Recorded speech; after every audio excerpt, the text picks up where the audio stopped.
Pasamos ahora a las ramas del derecho. Las ramas son las divisiones del derecho, esas subclasificaciones en base a ciertos criterios, en base al ámbito de aplicación.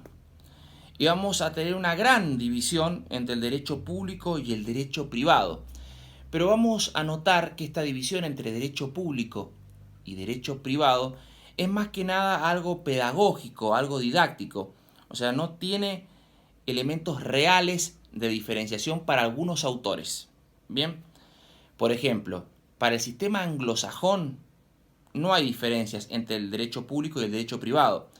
Autores en Argentina como Oscar Cuadros dicen que no, que acá esto es una cuestión meramente pedagógica, didáctica, como les decía recién. ¿Por qué? Porque el derecho constitucional en su artículo 16 señala la igualdad. La igualdad es la base de los impuestos y las cargas públicas. El artículo 19 de la Constitución Nacional, ese principio de no dañar al otro. Bien, entonces, si no se puede dañar al otro, por ejemplo, esto también está en la teoría única del responder de la doctora Aida Kemmelmacher de Carlucci, cuando vean responsabilidad civil en obligaciones. Si, por ejemplo, una ambulancia daña, sale la ambulancia, choca y daña a una persona, bien, le causa lesiones, no importa si esa ambulancia pertenece al hospital central o a una clínica privada, el daño está. Bien, hay un principio general de no dañar, de reparar, de indemnizar. Pero bueno, clásicamente, tradicionalmente, se divide el derecho en derecho público y en derecho privado. Ya nos vamos a meter en eso. Vamos al derecho estatal. El derecho estatal es aquel conjunto de normas jurídicas que rige en un estado determinado en un momento determinado. Bien, y vamos a tener el derecho estatal y el derecho supraestatal. Y esto tiene que ver cuando estamos frente a un estado. ¿Se acuerda que lo vimos? Lo hemos visto en clases anteriores. ¿Cuáles son los elementos esenciales de un estado? Para que exista un estado, ¿qué es lo que es? El estado es la sociedad política y jurídicamente organizada.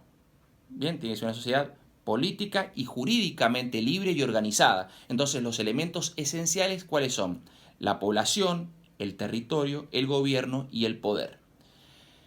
Cuando hablamos de Estado, hablamos de soberanía. ¿Se acuerdan que lo que hablamos de soberanía? Bueno, soberanía creo que es aquel poder supremo de un Estado para dictarse sus propias normas sin depender de las normas de otro Estado. Ese poder absoluto que tiene un Estado de autogobernarse, ¿bien? Y no depender de otro Estado, que no tenga normas por arriba de las que se dicta ese Estado.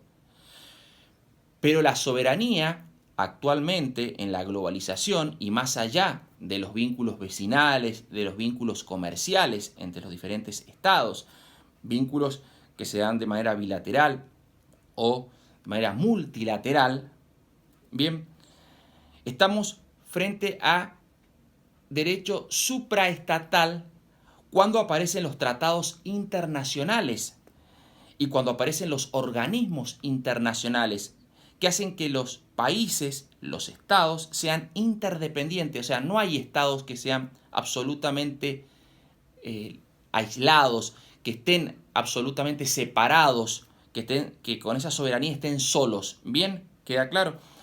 Entonces, por ejemplo, tenemos la OEA, la Organización de Estados Americanos, desde Canadá hasta la República Argentina, toda América. Pero ¿qué pasa con la OEA? Si bien todos esos países pertenecen a la OEA, Canadá y Estados Unidos no se someten a los tribunales internacionales. Las grandes potencias no se someten a los tribunales internacionales. Entonces, por ejemplo, acá en América tenemos la Corte Interamericana de Derechos Humanos. Esta Corte Interamericana que tiene su sede en San José de Costa Rica. Tenemos una Comisión Interamericana de Derechos Humanos y una Corte Interamericana de Derechos Humanos. La comisión es la que recibe las denuncias e inicia los procesos. Bien, le da curso a los procesos. Esa comisión está en Washington, D.C. En cambio, la Corte Interamericana está en San José de Costa Rica. ¿Qué es lo que se vela? El cumplimiento del Pacto de San José de Costa Rica, o también denominada Convención Americana de Derechos Humanos. Cuando uno de los estados de la OEA viola, bien, esos derechos humanos, es sometido a un tribunal internacional, la Corte Interamericana. Pero Estados Unidos y Canadá no se someten a eso. Lo mismo pasa en el plano no solamente continental, sino intercontinental, en el plano mundial. La ONU, siempre las grandes potencias no se someten a los tribunales internacionales. Y ahí tenemos el Tribunal Internacional de La Haya, o la Corte Internacional de La Haya en Holanda. Estados Unidos no se somete, China, Rusia, salvo para litigios menores, las grandes potencias no se someten a un tribunal superior. ¿Por qué? Porque no quieren que nadie los juzgue por arriba de su poder judicial. Un caso más emblemático, la Corte Penal Internacional, esa corte que fue creada por el Estatuto de Roma en 1998 y que nosotros tuvimos a la presidenta de la Corte Penal Internacional entre 2015 y el año 2018, una cordobesa, una jurista cordobesa, Silvia Fernández de Gurmendi. Bueno, ¿qué pasa con esa Corte Penal Internacional? Bueno, Estados Unidos, Rusia, China, incluso Israel no se someten. O sea, esa corte es la encargada de juzgar crímenes de guerra, crímenes de lesa humanidad, genocidios. Bien, y para esas grandes potencias nunca van a ser alcanzadas por esa legislación internacional. Por supuesto que la Argentina sí, la Argentina como país que algunos denominan subdesarrollado, en vías de desarrollo, país emergente, siempre se somete a esos tribunales internacionales. Bien, entonces derecho supraestatal. Vamos a las ramas tradicionales o las clásicas ramas del derecho, ¿no? ¿Cómo se divide el derecho en cuanto a su ámbito de aplicación? En derecho público y en derecho privado.